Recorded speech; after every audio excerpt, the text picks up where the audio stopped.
And I can, if you'd like, I can share my screen so that you can see.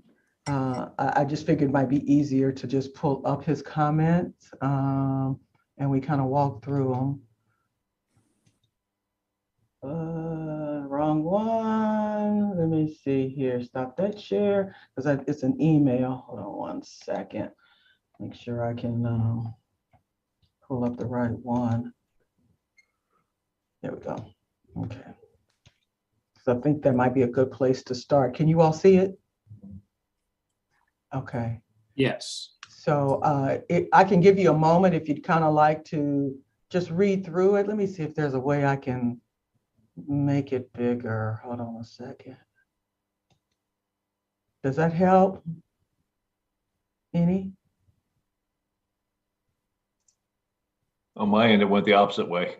Oh, goodness. I'm sorry. Okay, hold on. I'm trying to see how I can make the print larger. Let me try this. Hold on one second. Because if I can do that, I can. No, I'm thinking. No, I don't know that I can do that. Okay, let me just take it back down to the other size and see if that'll help in any way. Zoom. There we go. All right. Yep. Okay. All right. Now let's see if this will work. All right. Okay. All right. Okay.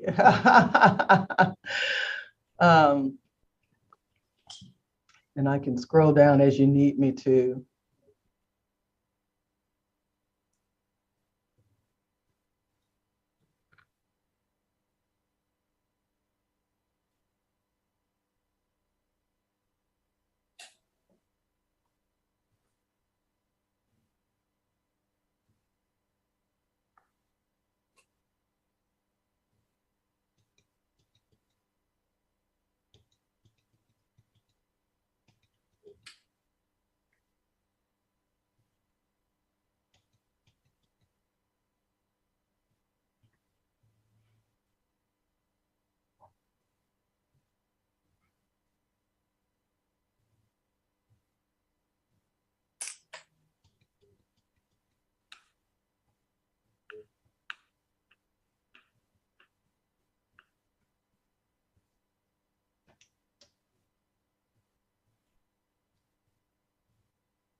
So do we want to, can you hear me? Yes. Oh, I was saying, do we want to see the comments here from Joe as well? Are you able to pull up the proposal itself? I can. And just see if there's remarks. We can maybe. Let's see.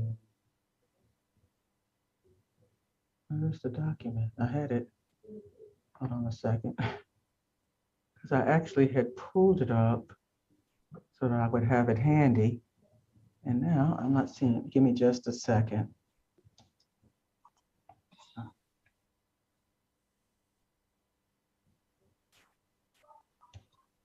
There we go. Let's see, show all windows. Oh, that's why I've got like 1,000 windows open. And so that's why I'm not seeing it. There we go. All right, there we go. Can you see it yet? Yes. Okay, great.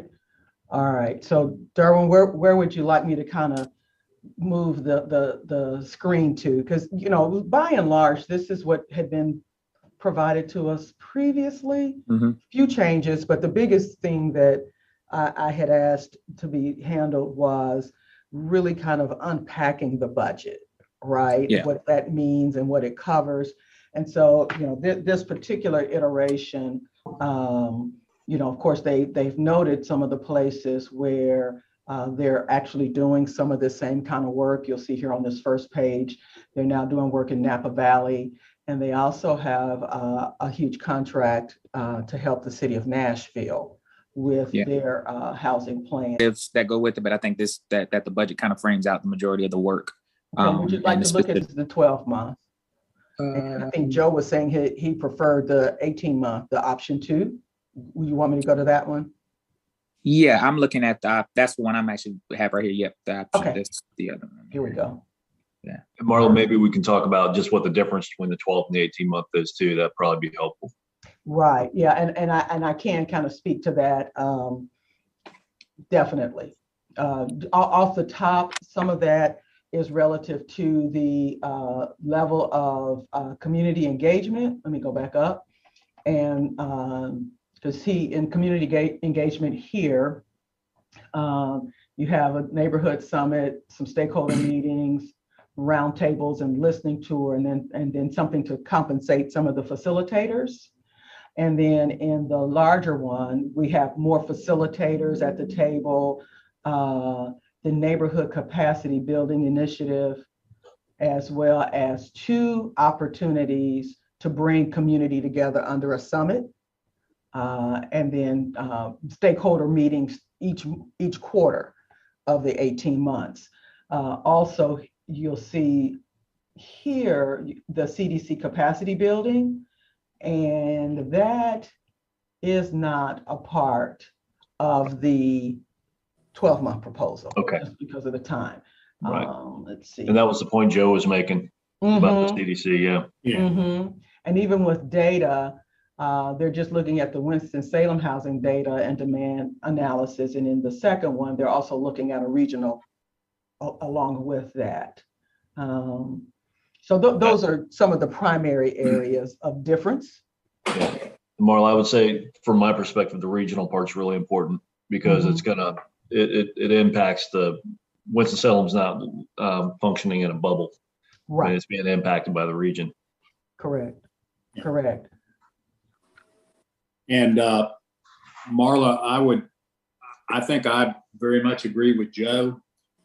You know, I certainly, if there was a shortage of money and we can't afford to do the 18-month, then I certainly would be in favor of the 12-month to get a plan. But I really think Joe is spot on, and it kind of resonates with what we talked about before, that, you know, it's one thing to have a plan. It's another thing to be able to implement it. And I think capacity building is. Let's see, Ryan. Marla, do you have any sense for what, when they say capacity building, like what they really envision being able to deliver to the CDCs? I think Joe made a point in his email about, you know, we've got one maybe CDC that could really capitalize on this. Right. And I agree with the premise that this is something that's really needed. My kind of question is, do we really have the organizations in Winston-Salem that will be able to capitalize on it? Right. And you know, I think that's one of the things that we've talked about now for a couple of meetings is, do we have somebody here or do we have to stand somebody up? Right. You know, when we were putting together that spreadsheet of stakeholders and, you know, potential implementers and things of that nature. And I responded back to Joe this morning and told him that was the biggest disconnect for me in the moment. You know, obviously having the necessary resources to get this done, but more than anything, how are we going to go through the implementation process? Who's going to own that piece? And today I don't have a good answer for that. And so I'm wondering if, as part of the process, as things unfold, you know, that is one of the things that we have to make a key feature of the process, is that analysis and then what it would take to support somebody. I mean, because even when I look at SG Atkins, I mean, they're very busy, you know, already, right? And so if you wanted to just use them as an example, in order to own implementation, like what we see the role of a housing NOLA in New Orleans, that would require more staff and resources for them to be able to own it, right?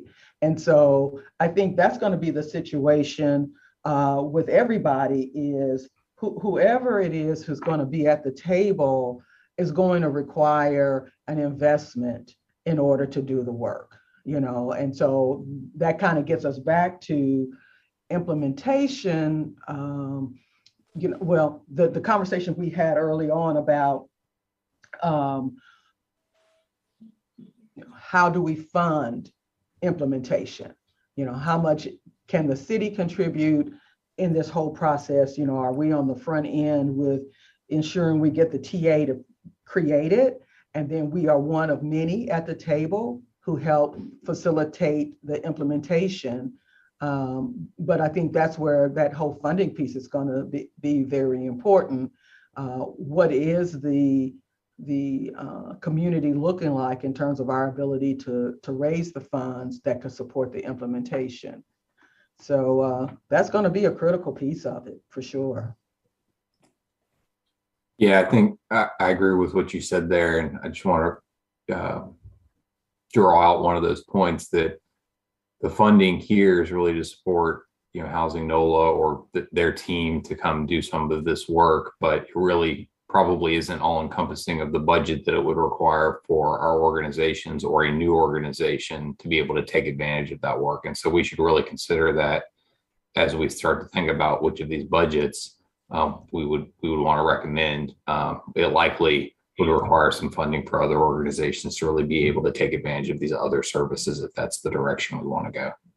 Right. Yeah. And I remember speaking before about,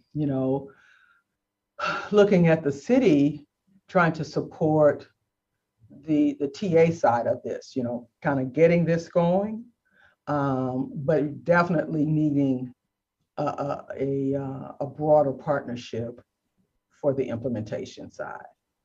Certainly for the city to do this, we would have to take it to council. I think they're expecting that we'll be bringing something to them in the near term. My hope is that we can bring this to them in June. I'd have to check, with you all's calendars, because certainly I think for members of the coalition to actually advocate for this work and the council supporting this work, I think is going to be critical for us getting the resources that are needed soon. Although there's another item related to this as the next bullet on the agenda for discussion. But the main reason I'm hopeful for June is because council's off in July, and then that means we're at August, and council made the commitment a couple of months ago about the 750 units, and we need to get rolling, right? So, but they want to just send a poll to kind of get folks' votes. I mean, we have Joe, I guess, technically here in writing, but and via email. That's what I was thinking, to be able to take to council, and well as a polling of who all can present at the meeting. That's at 4 or 4:30, unless they change the as of like with finance. Yeah, in the schedule. Got it. If that's even just depend on who's able to be where, how the committees may take on it since the finances first. Right. And what I can do is have a conversation with Mayor Pro Tem Adams, since she chairs the second committee, and kind of see what she might be looking for, and then we figure out how to address that.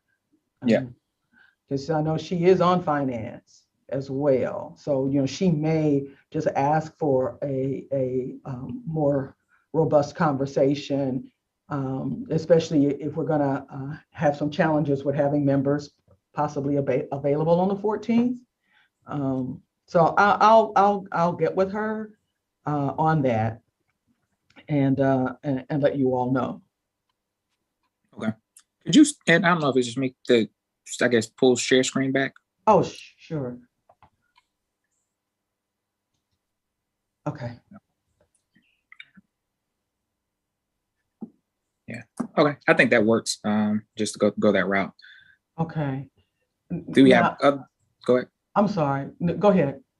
I was just going to ask, were there other questions or comments on the proposal from other folks, or any thoughts from folks before we?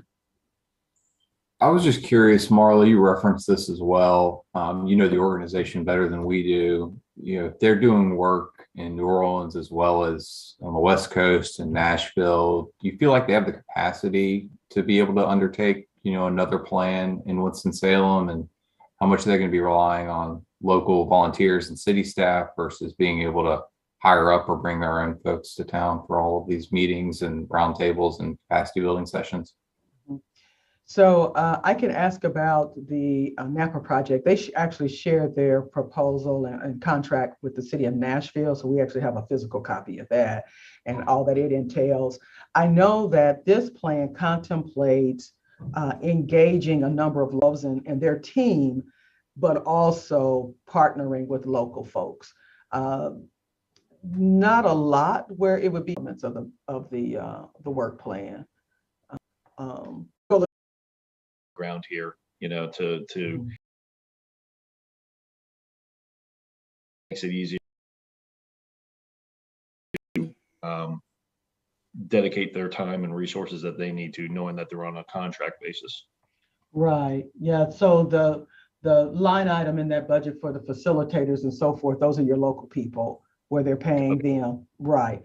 Right. Gotcha. So they recognize that they have to do that. And then with the CDC capacity building, support to local regional alliance. So there's money built in for, you know, whatever that organization is to work with them. And then certainly a lot of the work around printing and graphic design and some of the research and probably data stuff is local. So I think they're sensitive to the fact that you've got to have local folks who are engaged and being compensated for their time and expertise. But certainly those are some of the things that, you know, we just drill down in and make sure we articulate very clearly if this is the direction that we go. Mm-hmm. Marla, do you have a sense of who on city staff, who on your staff would be the main liaison with them during this process? Because I imagine they're, like you say, they're going to want people to open doors for them, but probably need people to show them where the data is and whatever other information is and all that. So I'm guessing that's probably going to be someone on staff. Would it be one of your new people, or? It's going to be a combination, I think. So the new assistant director, if everything goes well and that person joins us, hopefully the end of June, thereabouts, is coming from another municipality here in the state and actually played a pivotal role in the creation of their housing plan. So has that experience, doesn't have a lot of Winston specific knowledge, but prior to the current role had previously a member of a community development department, Greensboro. So knows the triad, right? So I think between, you know, that individual, of course, I'll still be involved in some way. But I was looking at that individual being one of the primary point people because of the experience in doing a housing plan. But also I know that we'll need to collaborate with planning and development services for some information and data and the like. So I see it as a collaborative kind of multidisciplinary team approach, because there'll be other elements that we may need to hit some other city departments for in terms of information, right? So you'll have at least two of us in this department, you know, involved, as well as, you know, seeing who we would collaborate in Kirk's shop with. And Marla, if I could just chime in on that, I just wanted to publicly acknowledge that as well, that we would be participating in kind of the data collection, or kind of serving as a conduit for data to the consultant. Probably getting our arms around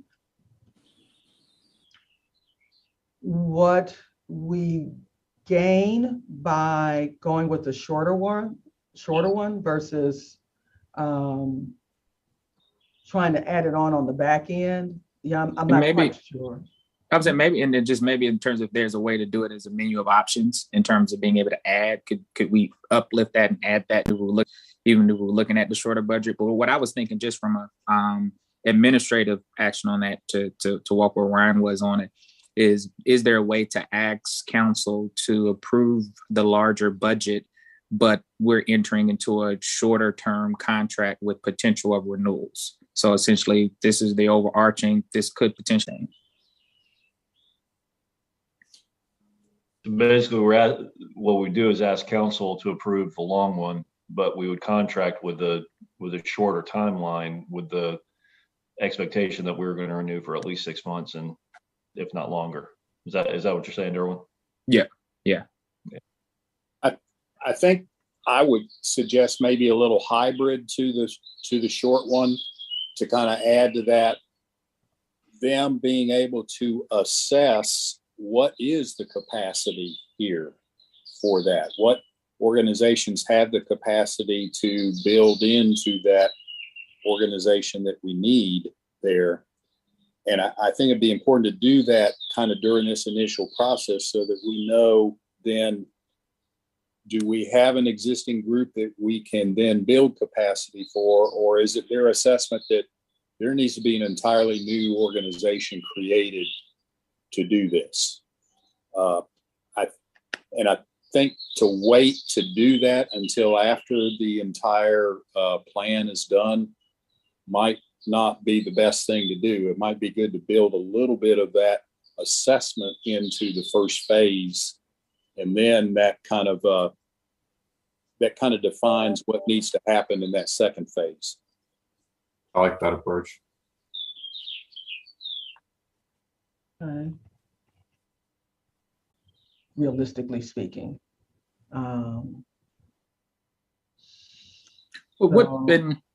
So just a question to you, Marla. And I know normally the contractual stuff gets worked out with the attorneys and things later, even after. So is there a way to frame something to the council in terms of when the request that still leaves that room for what we're talking about here, like in terms of these kind of this movement?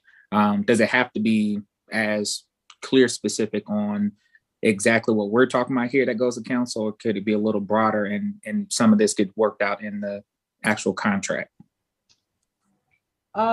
Certainly it can, generally speaking, in situations like this, when we're engaging third parties, a proposal like this is actually an exhibit to the council action item.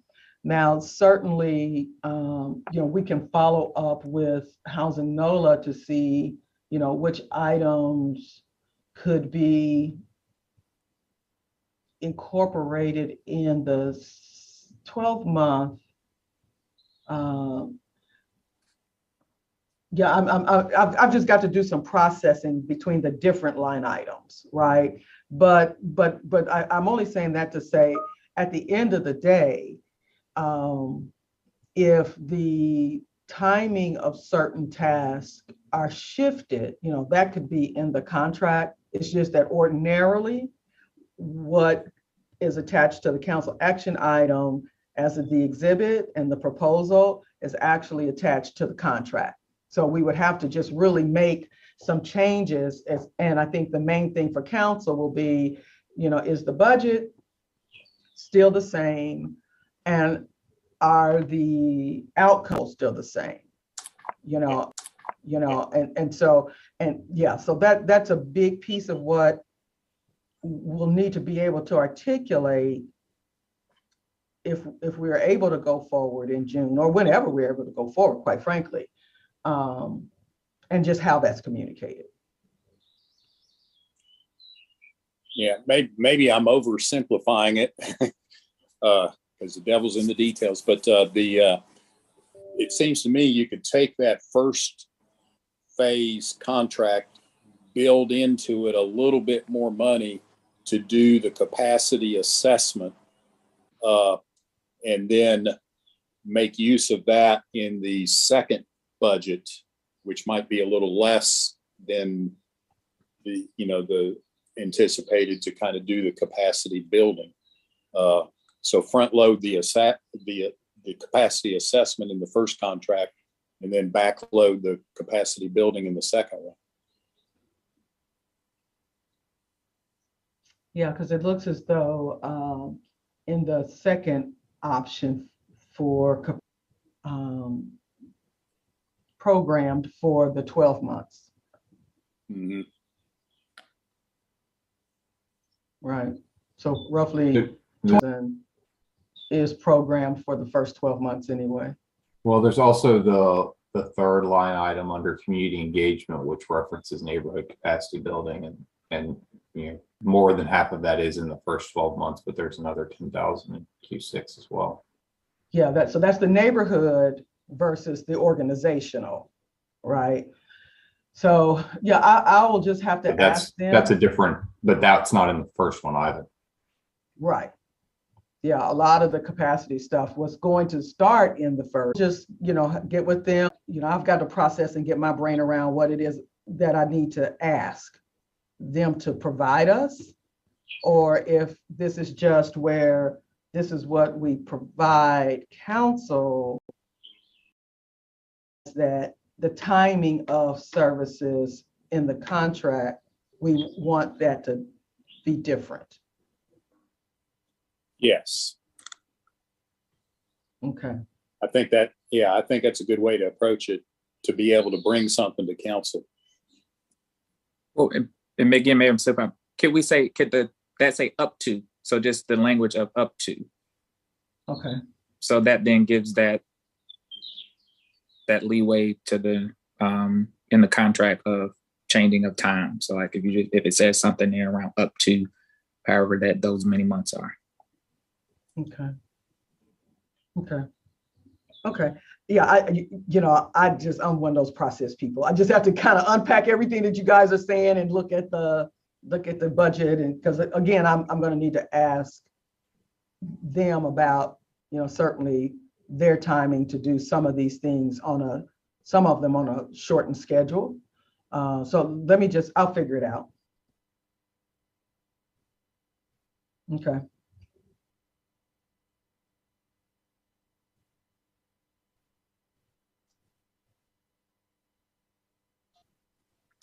I'll just throw in there, I think in the grand scheme of things, between the two proposals, you're talking about $200,000, which in the spectrum of what we're dealing with is, it's not that's, I'm not going to call it chump change, but it's a small amount of money for the large task that we're tackling.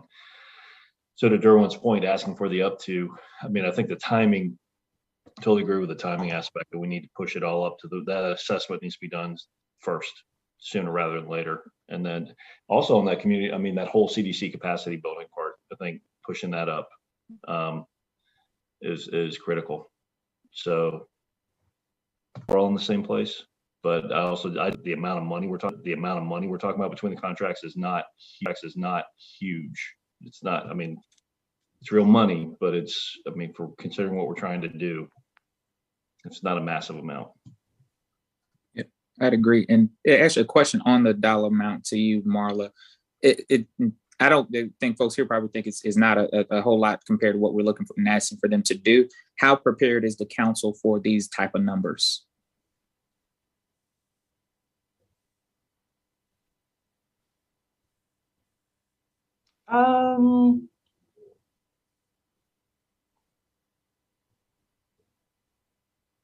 I'm not really sure. I think Ms. Morris to really give us that budget narrative, so that it could be explained what this is for, what it's designed to do. Could it be helpful? I was just wondering, I'm just anticipating some folks' remarks and conversation just in terms of past things, that the cost of what we paid in past for similar things, like what it costs to do the 2018 housing studies and some of these other things, just so that when you're comparing what we're getting, that folks understand that, if there's a question about how much it costs, that they can very much see, this is in line and not, something out of whack with where council has expended funds before. Right, right. And also recognizing that this isn't just all fee for them as much as, publications, paying local facilitators, so to really unpack what the budget represents. Again, so that's why I had communicated that I really needed a good narrative about the budget so that folks could understand that we're not just paying, somebody to cover their overhead and their salaries, right? That there are actual deliverables that are going to be tangible and a lot of investment in the community in terms of building that community capacity. Well, and I think the other thing is, the mayor has publicly said, with other council members present when he's said that, is the goal is 750 units of affordable housing a year. This is the roadmap, if you will, for how that can be done. And so when you look at the dollars involved in the 750 units a year for how many years, it really is a small investment to get that roadmap put together. Yeah, I think to Paul's point, and you kind of beat me to the punch ball. I'll add a little to that. I think we also need to be able to draw a straight line between what this is and how it will result in housing coming out of the ground. I think that we need, they're chomping at the bit for action. This is just studying our navel to find lint. We're studying everything with the idea that this is going to be a plan is going to result in X number of units being built that allow us to build X number of units in the next few years, in the immediate future. Because I think if we don't do that, then they're just going to see it as, well, we're just doing another study that'll get put on a shelf and nobody will do anything, right? That's the kind of the cynical. Yeah. If I were on council, I'd be saying, okay, we've done studies in the past. We know we have a problem, but how is this going to result in an actual action? And I think that's why it's important to also emphasize this is about capacity building as well. It's not just putting together a plan that may or may not be implemented. It's putting together the capacity to actually implement it. Yep.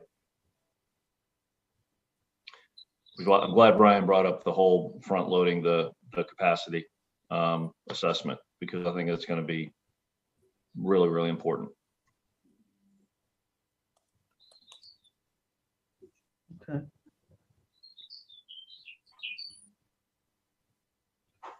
Okay. All righty. Okay.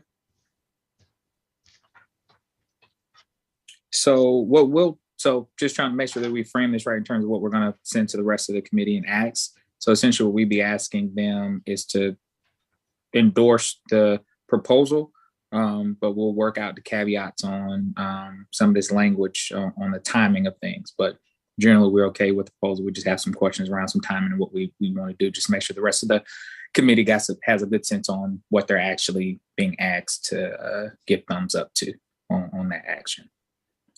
And like I said, Marla and I will connect afterwards to work just to make sure the language of what's sent to the rest of the committee is where we want it to be. Okay, everybody good with that? I am. All right, cool. Okay. Next up, agenda-wise, Marla, do you have anything else on that before we move on? No. Okay. Next up, agenda-wise, we touched on just the TA providers pieces there, or do you want to say some more in that area? Yes, I put it on here. I've gotten an email from Ryan with a link to the firm that helped Wake County put together their housing plan. And so, I just thought it might make sense before everything was written in stone here with Housing NOLA to ask the question about, is there some other mechanism to use to try to find somebody else to do this work? I did share with Ryan that, one of the things that I've seen different about what Housing NOLA does is the whole community, the what I call authentic community engagement, and the shared ownership and accountability for plan implementation. A lot of times I've seen plans being more technical documents, with a lot of the onus for implementation being on government and maybe a few stakeholders, but not so much informed by and owned by community. And so, that was certainly one of the major features that I appreciated with the work that was done in New Orleans, but didn't want to foreclose conversation around whether you all were comfortable with this or really wanted to look more broadly, and so forth. And so I just thought maybe I should just put it on the agenda for further discussion. And I'm sure Ryan has something that he would like to share about it. I think you teed that up well, Marla, and I'll just share for everybody's benefit. The timing of this was coincidental. I think in one of our last meetings, there was a conversation around who could do this work. And there, other than Housing NOLA, there was not a lot of names that seemed to come to mind for the group. And so I happened to be in Raleigh last week with some of the folks that are implementing their plan, which has now been developed and, is in implementation stages. And they shared that they had hired a group, HRNA, I think is the name of the organization. And so I wanted to share that back with everybody, more just for edification purposes. We seem to be wondering who else out there might do it. Raleigh seems to have a plan that they're making a lot of progress on, at least in the early stages of it. So thought I would at least post the group on that.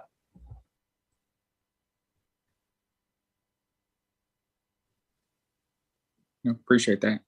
Yeah. So just out of curiosity, do we have to,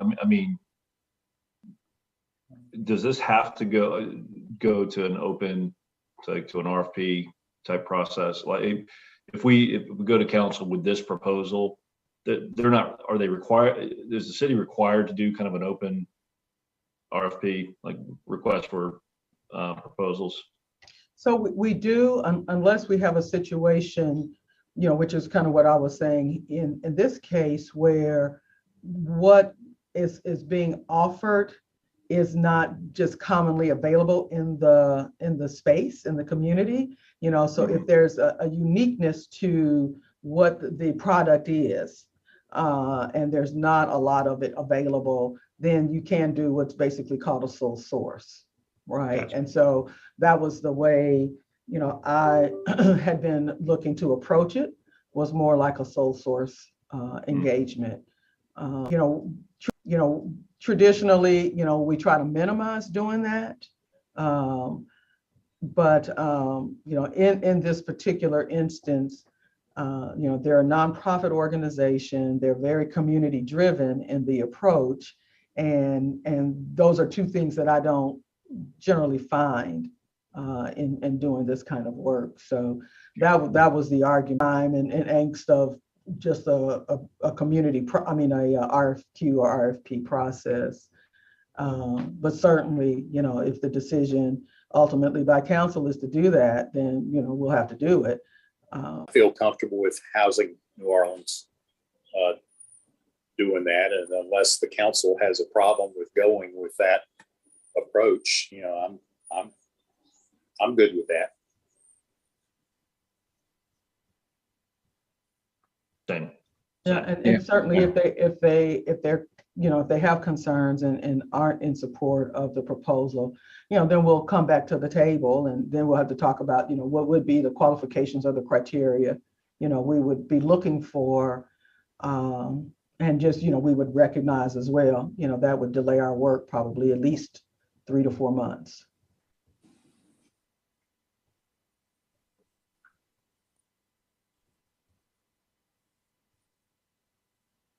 Yeah. Okay. So I like the thought. So. Okay.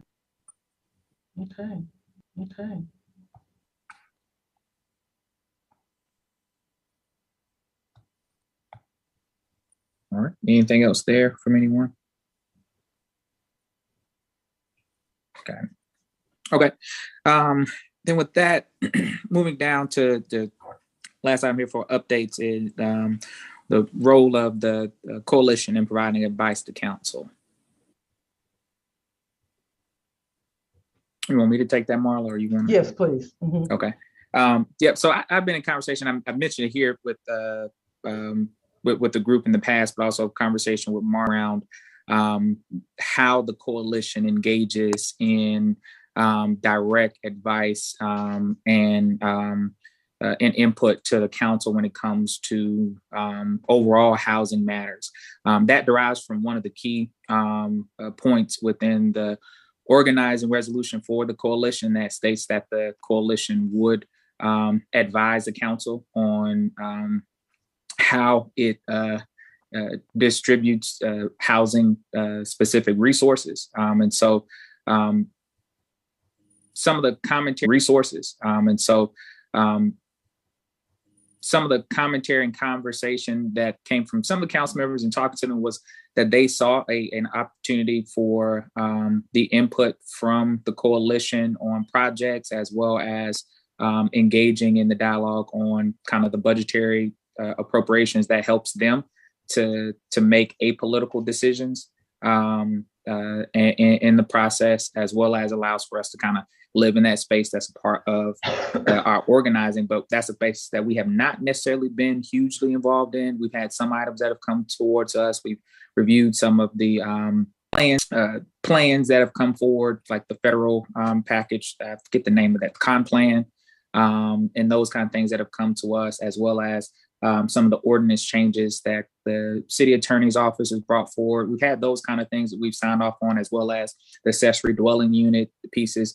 But looking at a more structured method of ongoing engagement with the council and how and what that potentially looks like, because I think there's twofold benefit. One, the council seeing and engaging with the coalition on a regular basis, but in addition to that, also making sure that they are hearing from folks that they put together to give advice in these areas around both the appropriations for projects, as well as the policy component on that, in addition to this larger work we're doing on this overarching plan. So I'll pause there, see if Marla has any additional insight, but then to hear from you all, just a sense of just your thoughts and remarks on, just how you see that happening. I have some thoughts on kind of process wise, and Paul, I might end up leaning on you on my thoughts on that, but I have some thoughts on process and what that looks like, but could, just want to hear kind of first responses from people.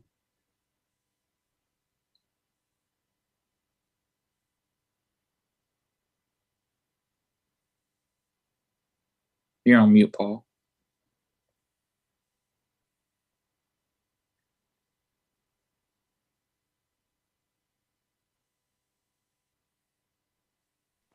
Sorry.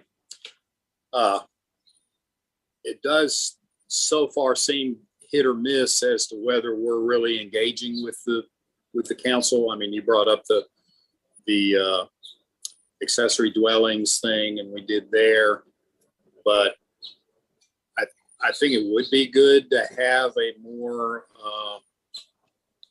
defined procedure that happens when housing is involved. I don't know if we would necessarily be the people who would analyze specific housing construction proposals or not. I don't know if we all collectively have the expertise to do that. But certainly the type of housing that is going into RFPs, or what's the mix of types of housing that we're going to be emphasizing from year to year. I mean, I think those things backed by a housing plan or something. To me, it does in large part, but John, you had a thought too? Did you? All the errors of it, and that's some of the thought that I had, and it's also the council all agreed to, and parameters. And I thought of it in the sense of process in terms of what they're considering or what our thoughts are, unless we insert ourselves. Yeah. I can see that parallel there. And I guess there might be two sub options of being involved. One is what you described, Derwin, is looking over proposals before they get to the council and saying how they fit with the policies, the direction, and all that. The other possibility is not be involved at that stage, but being involved at the RFP stage. Let's say the city's going to put out an RFP and have some public funds available to kind of help produce a certain type. I could see the coalition being involved in reviewing the draft RFP for that, as opposed to getting involved in looking over the actual proposals. I mean, it could be either or, but I could see a role in that upfront thing as well.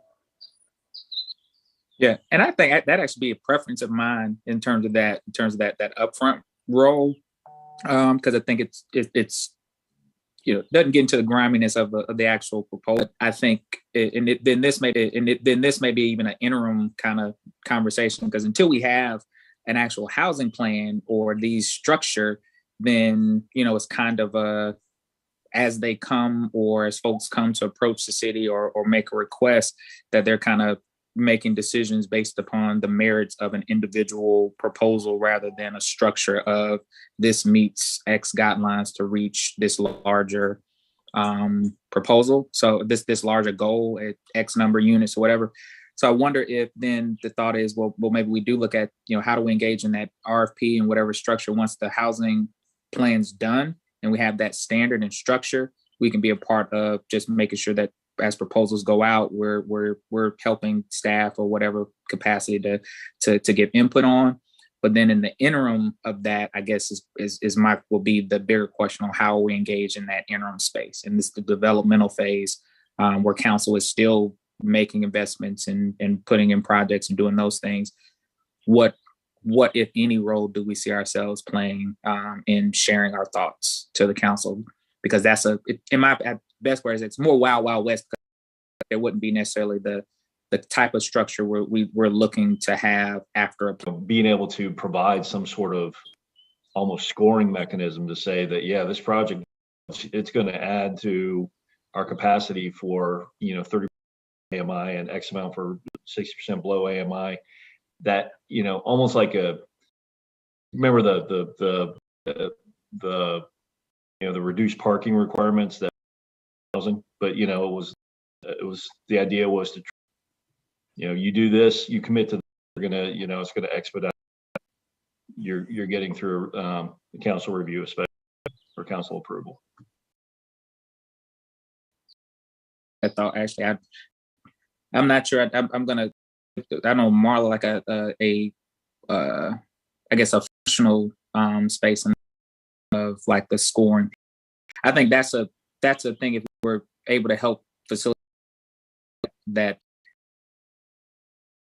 kind of every other project kind of being direct engaged, but there's just this structure already in place where it's kind of getting against it, so we're not having to jump into each right. Individual thing, but here's a scoring mechanism matrix that's there that's getting checked off, and that kind of goes with whatever thing is going to council. Yeah, right. I mean, sorry, Paul. No, I was just saying I like that too. It kind of keeps us out of the weeds of an individual project, but kind of puts us in a role of kind of helping to frame the system that looks at it. So yeah. And again, not to add any kind of regulatory burden to anybody, it's just hey, this incentive is about, if this is what you're doing, it's going to expedite the process. We're going to give it, because you're going to come up with I don't care what you're building and where you're building it, you're going to get some pushback from whether it's surrounding neighbors or somebody isn't going to like it, and it's just something else for the council, for planning board, and for the council to consider as a check in the favor of a project.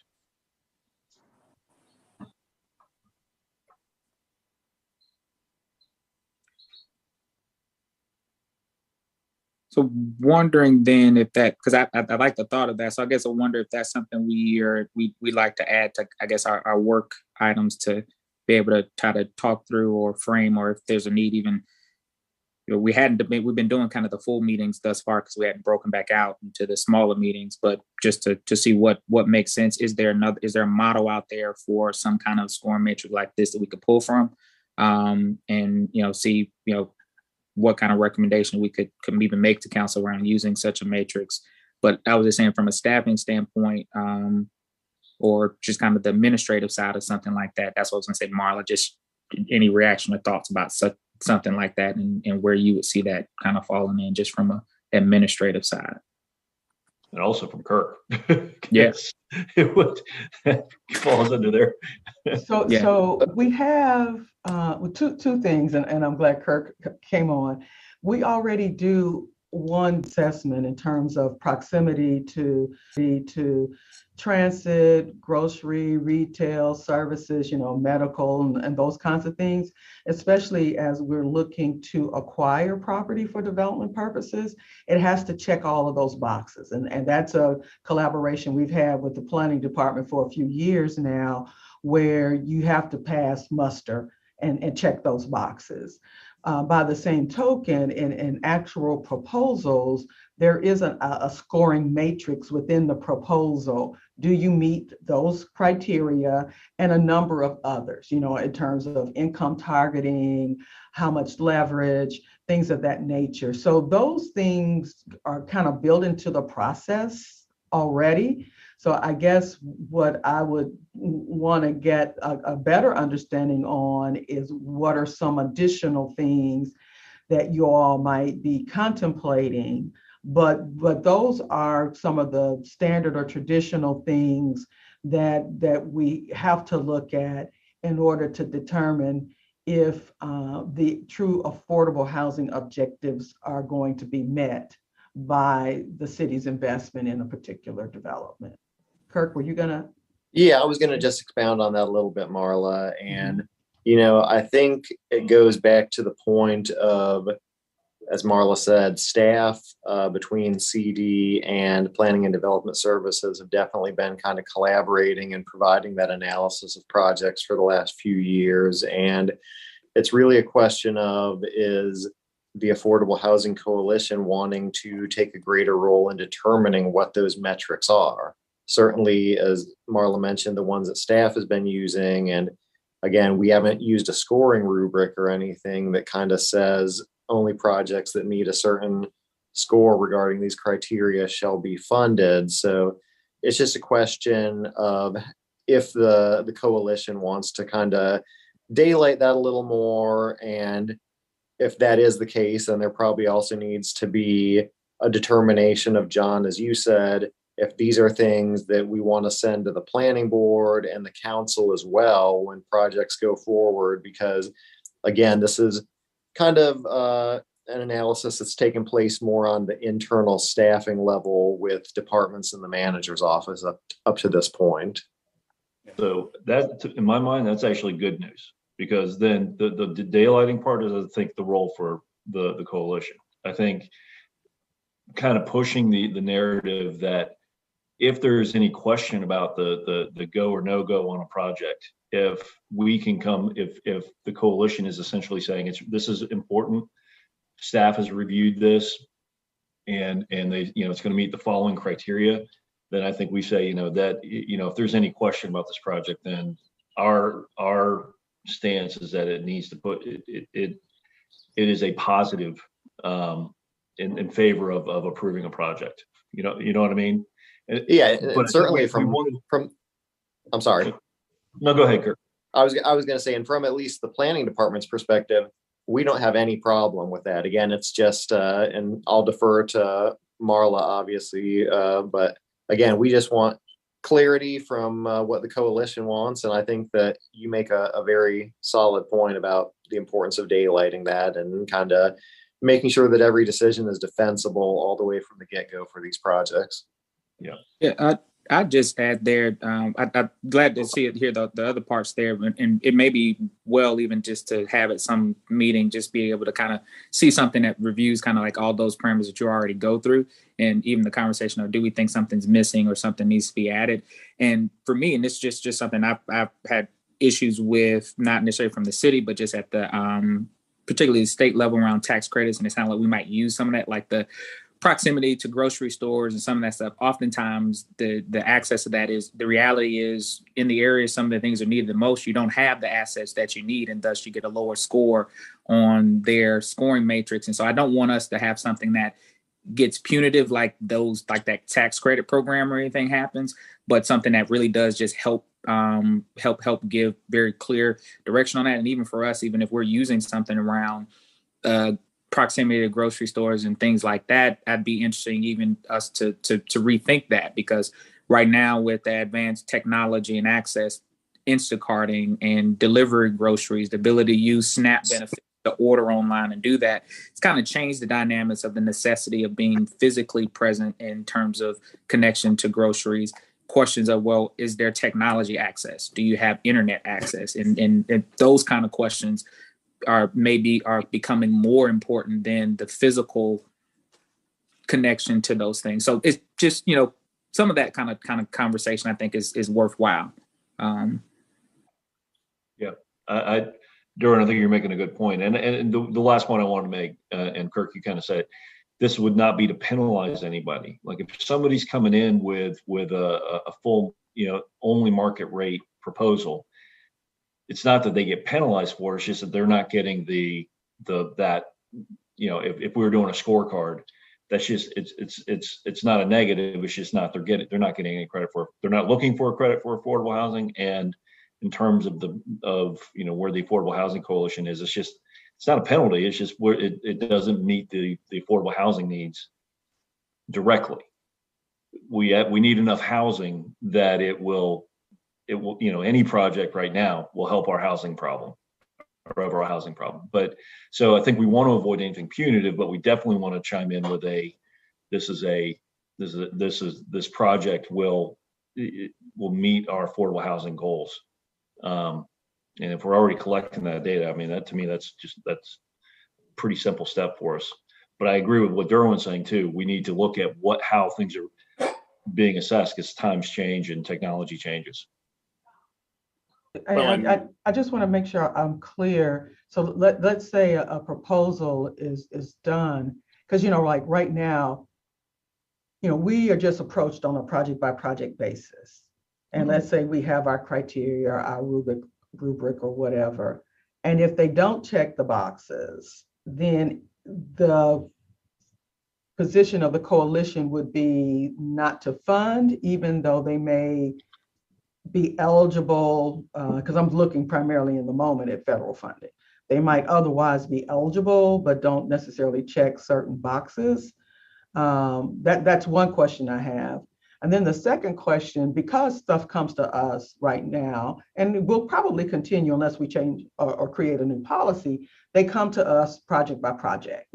Granted, the city's going to be looking to issue RFPs for development on city-owned land, but I'm wondering if we need to change our approach in general and just say, here is an RFP, or city has X amount of money available in CDBG and home funds. And this is our annual application process if you want some of our money, or we do it twice a year, whatever.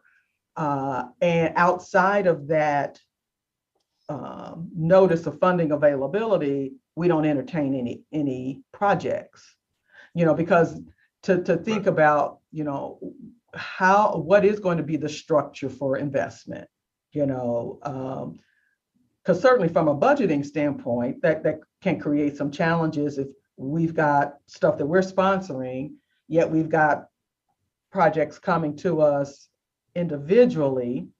And in many instances, our approach as staff is, to make sure that the council member for the ward where the project is located has been engaged and is supportive, and so, now thinking about how do you balance, somebody has been in touch with their council member who is supportive of the project, but then we've got these other priorities here.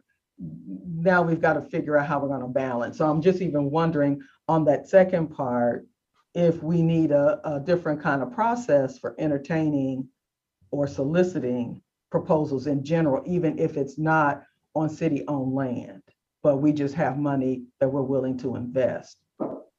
Yeah, I'd say I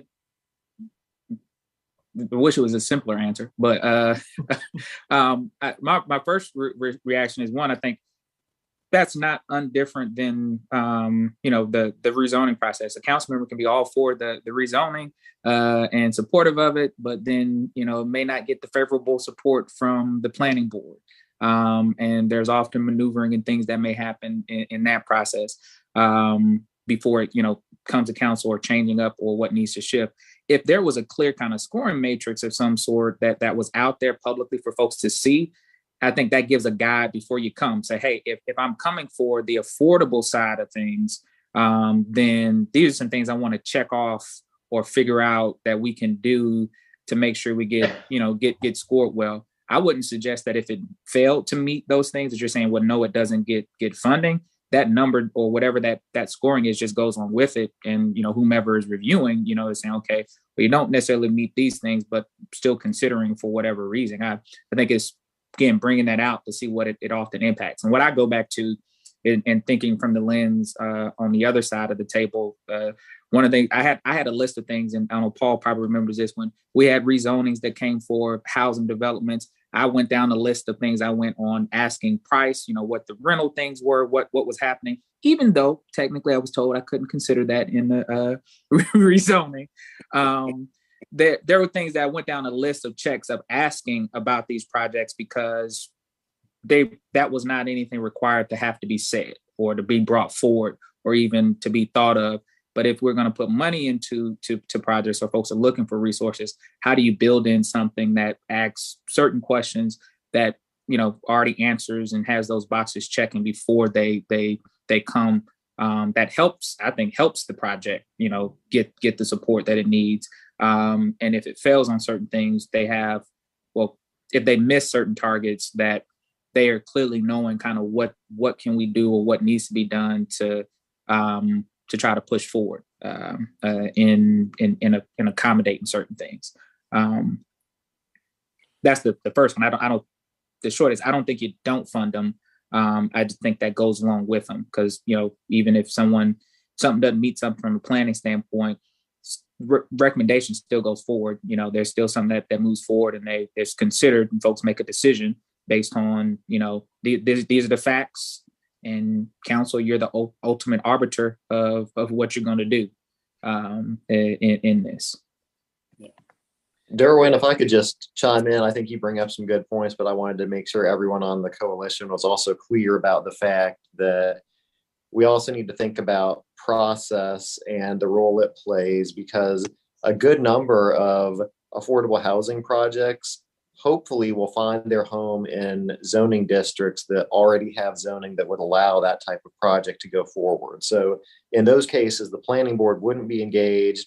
There wouldn't be any rezoning decision of the council, but of course there would be a decision and an action to allocate funding. And that would be the opportunity that I would see for council to have a role in those cases.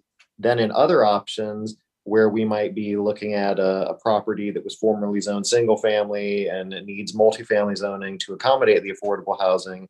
In those cases, then the planning board and the full public hearing of a zoning process could be engaged.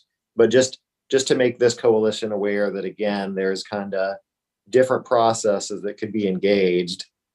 One other point that I'll just throw out there for everyone's consideration is that what's being proposed here in some ways isn't all that different from the Federal Department of Housing and Urban Development's environmental review process, that we take all our public housing and noise contours, things of that nature, in determining whether federal funding can be allocated to those projects. That's not to say that the city can't allocate its own funding It's just whether another funding source is available. So I guess I see this rubric kind of functioning in a similar vein as basically, as John said, it doesn't have to be that this precludes someone, but it may be giving council extra caution, basically, that these projects have these concerns that may need to be ameliorated in some way. And Kirk, you kind of beat me to where I was. So again, it's all about the perspective that we're coming from. I was specifically thinking of a rezoning. Say you have a single family zoned area. Somebody comes in with a multifamily proposal, and it's going to and I mean, look, you throw apartments in front of anybody, and it brings everybody out, right? So you're almost guaranteed to get some pushback from the, if it's not surrounding neighbors, somebody's going to push back. So having that additional positive of that rubric of the coalition saying, hey, this meets, our priorities in terms of affordable housing. It's a little more impetus towards approval, right? That's kind of where my head was. So that's one thing. But the other thing is, I'll tell you, we can't predict the future. And with future development, we did the State Apartment Association did a survey of its members to see what would promote them to build more affordable housing, what types of incentives are actually attractive to them.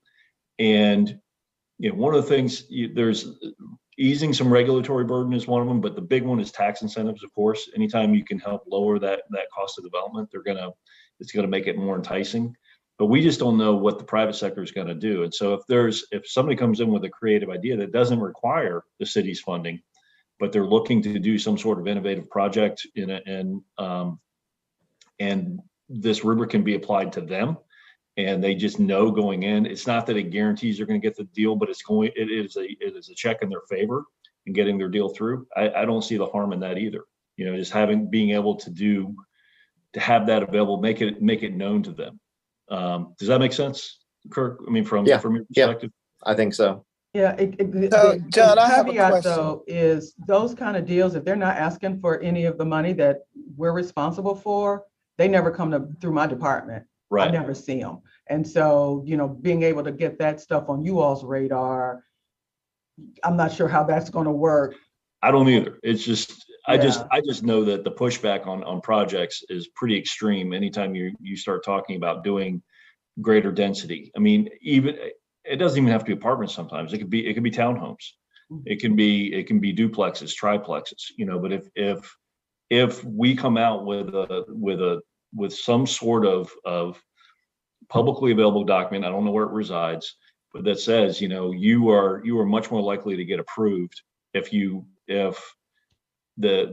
meet it's not criteria, but if it has these elements that the coalition has said is important to the city, to affordable housing for the city, then that might not, I don't know, it'll move the needle at all, but I don't see it as harmful. So it doesn't just have to be confined to, I don't know where it's housed. I don't know enough about how the city functions to know where it'd be housed. But I mean, Kirk and Paul, you guys have seen enough of these projects get pushback. I don't know how we would do it, but I think it couldn't hurt. And John, let me throw another wrinkle into the mix here that Paul will probably corroborate with me on here. As Derwin was mentioning when he was on council, technically, we're not really supposed to be considering that being said, the fact that the UDO does have special provisions that encourage affordable housing does make me think that there would be ability to bake that evaluation into a process where a developer declared that they were doing affordable housing. But my caveat on all of this is I think that we probably need to involve the city attorney's office in this process as well, and kind of get them to vet what it sounds like the coalition is trying to do. And again, Angela Carmen and her staff may think that applying this rubric to these processes over in this corner is defensible by statute, and maybe it's less defensible in other areas. And again, I'm much more of a land use expert than a legal scholar. So I just wanted to kind of put a little bit of a break on some of that until we can circle back with them. Marla, Paul, do you have further thoughts on that? Well, I'll hold up. I see Paula has her hand up, so let her get to it. Yeah, my hand was up, but John mentioned something around innovation as a consideration. And I was wondering if that innovation consideration would cover something like construction material, because people are looking at different ways, different materials that they can use for construction to make a housing more affordable in terms of the construction of it. And so would that apply to that as well? I think that would be part of like the scoring matrix, right? Just like when you look at the tax credit applications with NCHFA, you get certain points for certain kinds of things, and I think if environmental sustainability and various other things like that, the use of materials are an important factor to consider, that might be an element in the scoring matrix that either gets extra points or is just part of the scoring in general. So I think, see, we've already started looking at drafting, for instance, like the RFP that we would want to do for the Ridgewood development to complete that, right? And we're looking at definite scores for different things. Are you using energy efficient appliances? Are you building in any LEED principles and green building principles? And, where are you in relation to transit and to services? And all of those things would have a score assigned to it, right? And so I think the question becomes, what are those things that you think are critical enough to be maybe part of a standard scoring matrix, and then we talk from there about how they're used with regard to any projects that are funded with our federal funds versus non-federal funds and so forth. Back to Kirk's point, are we going to be able to have one consistent kind of metric, or are we looking at two different kinds, and are they defensible having two different kinds and really needing to involve the city attorney's office? But, certainly know that from a staffing perspective, those are all of the kinds of things that we're looking at. Because affordability is more than just the rent or the mortgage. It involves transportation, it involves energy consumption. And so we're sensitive to those things and are looking at those things as we are, starting to do some of our preliminary drafting of what the key primary feature of an RFP would hold. Now, of course, different projects require different elements, but I think there's some standard key pieces that would be uniform across the scale. Right. And so those are the things that we're already starting to work on. And so, it could be that as we kind of get that in place first and foremost, you guys give some feedback, what's missing, or, what do you think isn't as important or whatever, but, and can give us that feedback. But, one of the things I think, I believe it was Shelter Force, about alternative construction materials, and that a lot of municipalities won't look at it because they don't have people who are versed in it. Folk who come out, I guess, to inspect. They're not versed in those alternative materials, and so I'm just wondering if we have that, and if we're looking at alternative construction materials.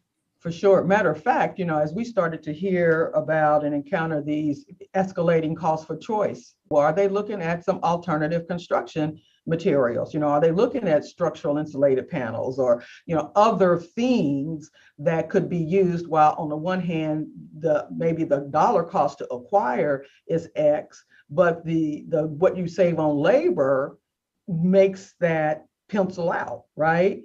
And I got pushback from the developer.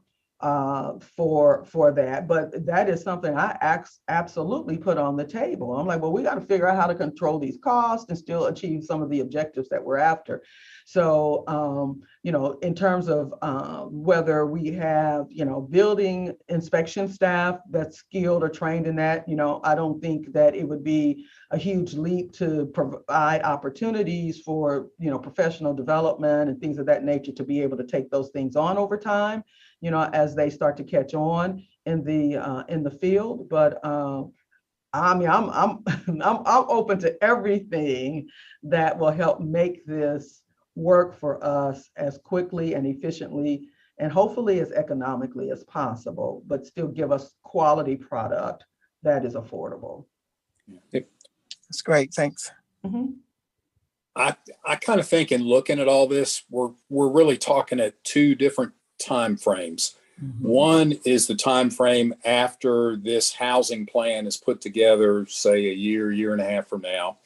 And so we can get on a more planned process and timetable of when public money is going to be put forward for what type of affordable housing, and using specific RFPs to kind of structure that, whether the RFPs are done once a year, whether it's twice a year, whatever, as you were saying, Marla.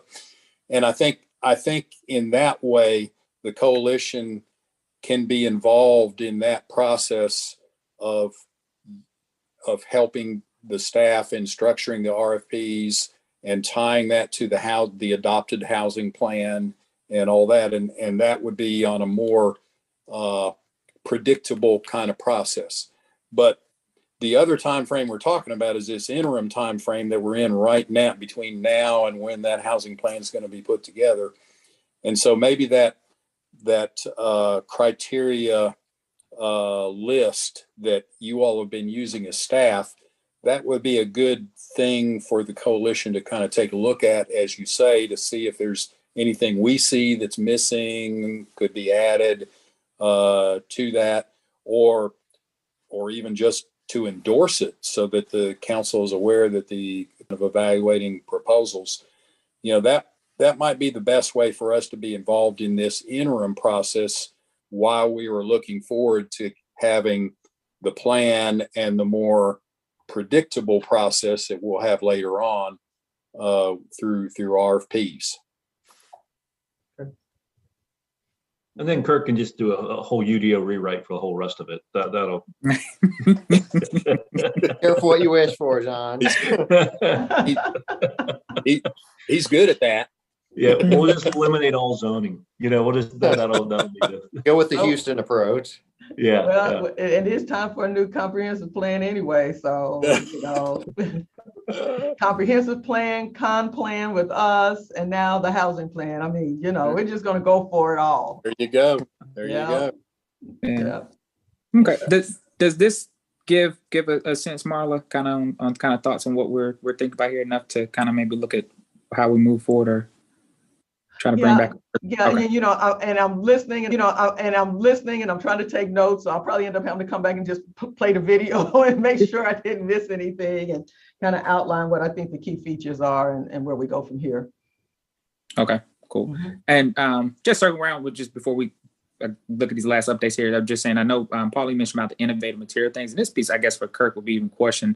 I think a lot that ends up being questions of like UDO. Does it fit into the UDO? If we want to build a foam house, I'm not sure if that would pass muster under UDO kind of thing in terms of the and even state. I don't even know if that's a piece of the state building code stuff too. But I think some of that innovation question may be a question of what materials, what things currently are available to be used or not used, and what standard do we have to reevaluate that on the local level as opposed to anything that has to be state level conversation. I think just a quick response to that, knowing again the interest of time here, but we are very open in reviewing unconventional building materials. The only challenge out there for those is they're still going to have to meet the same regards with the energy code of the state building code, wind loads, those are some of the more challenging things that they're going to have to meet. And certainly, minimum sizes and dimensional requirements for the building code. So probably a building code thing more than a UDO thing, with the exception of certain uses that might have material limits. But all that's to say, I think in regard to the point that Paula was making earlier, our staff is glad to try and be progressive and figure out a way to interpret the code within reason to kind of help some of these changes happen, and recognize that sometimes things are needed to be modified a little bit to continue affordability in tight economic times. Yeah. And Kirk, I don't know if in the recent last 2 or 3 years, the Building Code Council of the state has made some revisions to the state building code to allow for more innovative materials, but that might be something to check on to see if there's anything out there that we need more local training on, or we need to let developers know is available, or things like that. Yeah, would be, for example, we've got the cottage court ordinance that, if I'm remembering correctly, this committee or coalition actually small land to be built, and our current ordinances and our staff nature. But if it was something to the occupants, I think that we definitely could find a way to make that work under the UDO. Because at the end of the day, our ultimate goal is kind of the safety of the occupants of those structures. Yeah. Okay. Yeah, that makes sense. And I know, and I know we're running short of time, but I will say, and this is kind of where hopefully this will help frame where my mind was when I was talking about we can come up with some sort of checklist, rubric, whatever you want to call it. I've been in 2 different meetings in 2 different municipalities now. One was in Greensboro, one was here in Winston. And Kirk was at the meeting I'm going to talk about with. This is just it's going to sound like a small thing, but affordability comes into it. So some of the developers, we're at a meeting between city staff and developers, and one of the developers brought up the essentially they have some private water sewer that they want to potentially turn over to the city utilities, so city county utilities. City county utilities has certain requirements for their types of pipes, right? And the developers didn't develop, like if they're doing a private, like if they're doing Kirk, help me out on the technicality here, but like private well, private septic, they use different materials maybe to do that. And then the city has the utility commission has a different requirement. Utilities department has a different requirement to tie in. So they would have to convert all those what the private sector is using. And they were wondering, well, why is that? And the utility commission said, because it keep our costs down. We like to have consistency across the materials that we use. And the developer was saying, well, but it increases the cost on the front end because we have to use those on the front end. So if there's ever going to be a time for us to chime in on how affordability weighs in, they brought up the affordability component of it. And I think affordable housing is going to be material costs right now. So then they have to look at it and go, okay, well, the utility commission is keeping their costs down. There's also probably a long-term viability of the product that they're looking at, but they were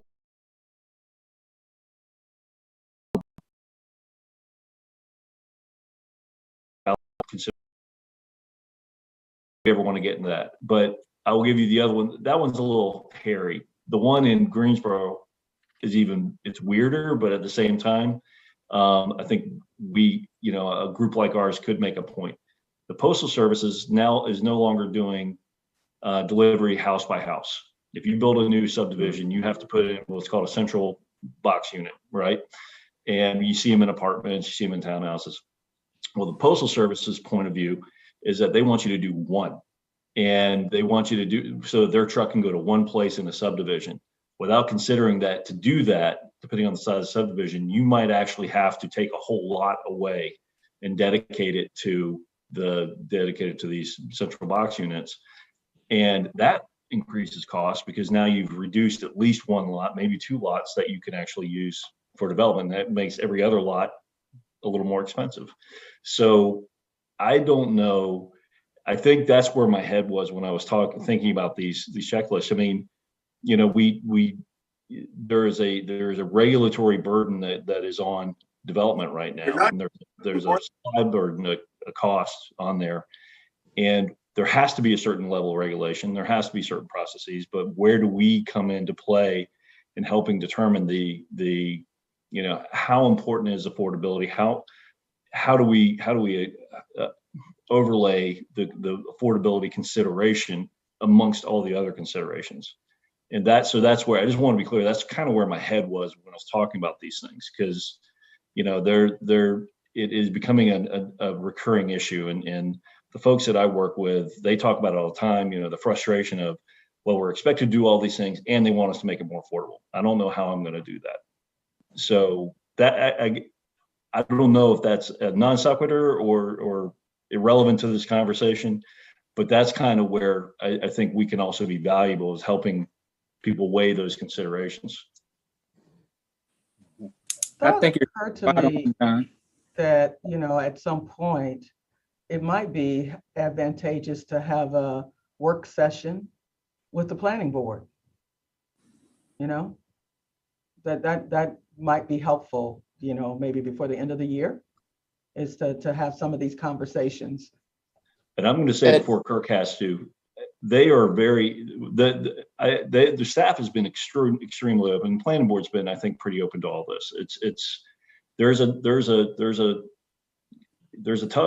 worried about them wanting to have the conversation. Kirk, I don't want to speak for you, but I don't want to make it appear like they're not working with the development community at all. In fact, they're very open to it. It's just that I think our voice could be important. To Marla, to your point, I think our voice in bringing that to light, how important the affordability side is as a consideration, I think would be something appropriate for us. And Marla, to that point, and John, to your point, I think that the board would be glad to participate in that process. And I think in the interim, before scheduling that, we probably need to figure out what the specific points are that they would be weighing in on, so they could kind of have some foreknowledge of that before going in. And just getting back to kind of John's point in the relationship of affordability and some of these different materials and things of that nature, it's really, sometimes there's no magic cure. It's a question of front stage affordability or backstage affordability. Like the utilities issue, we require ductile iron pipe as the technical specification because it's a more durable material. Some developers would like to use PVC pipe because it's a cheaper material to install. Right. But the problem with that material is once you have the property in the hands of the individual property owner, then they're doing a trial of the lawn or all the lawn or something else. We've run cameras through there and realized that pipe doesn't work anymore. It doesn't hold water or waste effectively. So then you got to go back and replace things. So it may be more affordable to install a cheaper material once, but is it more affordable to install it twice? So those are, again, kind of the things that I see this coalition really being valuable in, is mediating between the different competing interests when there's really not one clear winning objective. Much better said than I said it, Kirk, but that's exactly what I was driving at.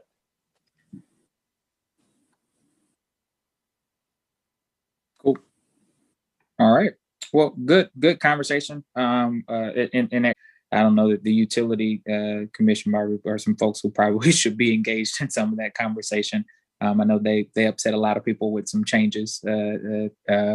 So, which is probably not a part of their thought process. This probably wasn't even part of their considerations when they were making some of the shifts and changes, but making sure that across the board, folks are thinking and we're elevating this conversation across the board, I think is a part of the work that probably could help, de-silo some of the work in for lack of a better sense, but cool. All right. With that, Marla, any other specifics here on these updates you wanted to bring out? You already talked about your staffing stuff on the front end, but any other things there you want to lift for us?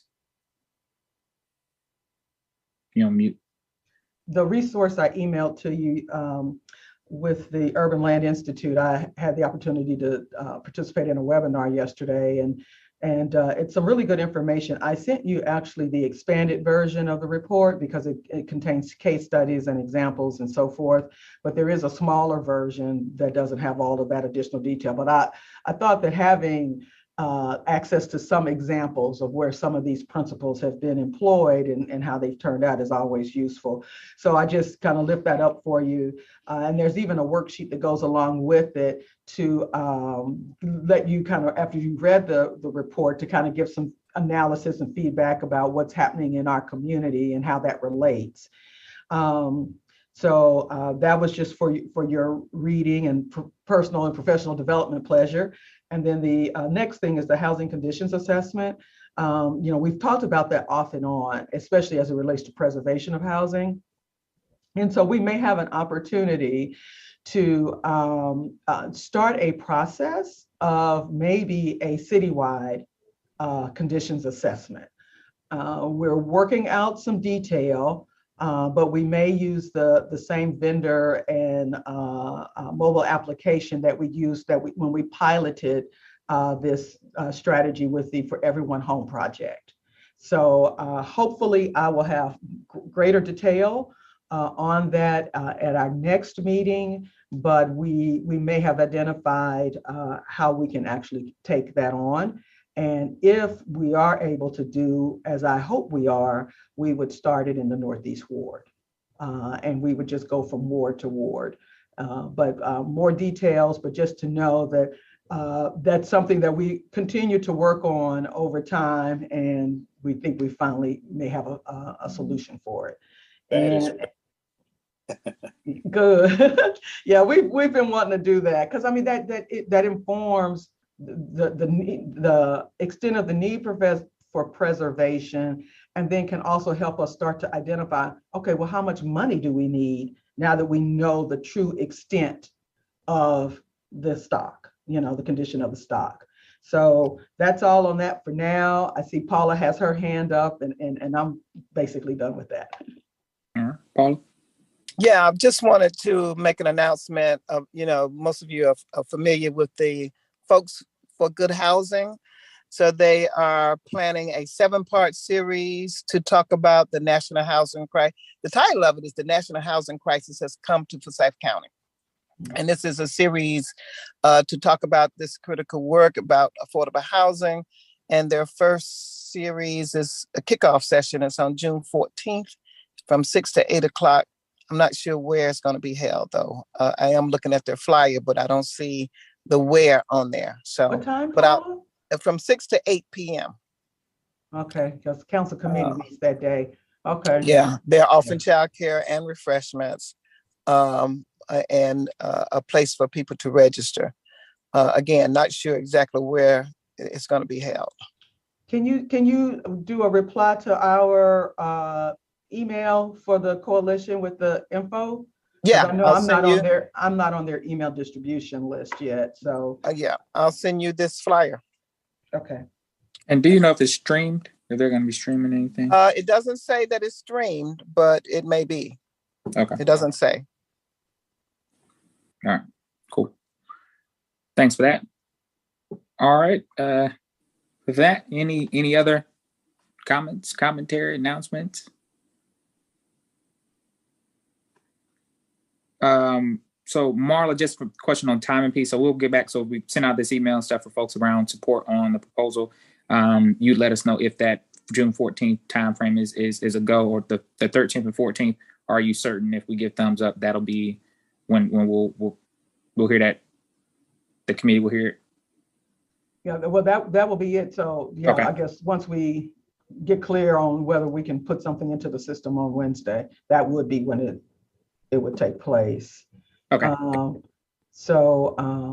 Yeah, we'll just need to get that email out. I mean, like I said, we know where Joe is. Paul, we'll need to get your feedback on the housing NOLA proposal. That's what we're talking about doing, is kind of polling the group to see if folks want to move forward with that. Yeah. And so we can take it to council in June. Okay. And our June meeting time frame, is that still 24th? That's okay. Yeah. Mm-hmm. Okay. All righty. Well, thank you all. Thank you. All righty. Thanks, Have a guys. great weekend, holiday. Be safe. Yeah. All right.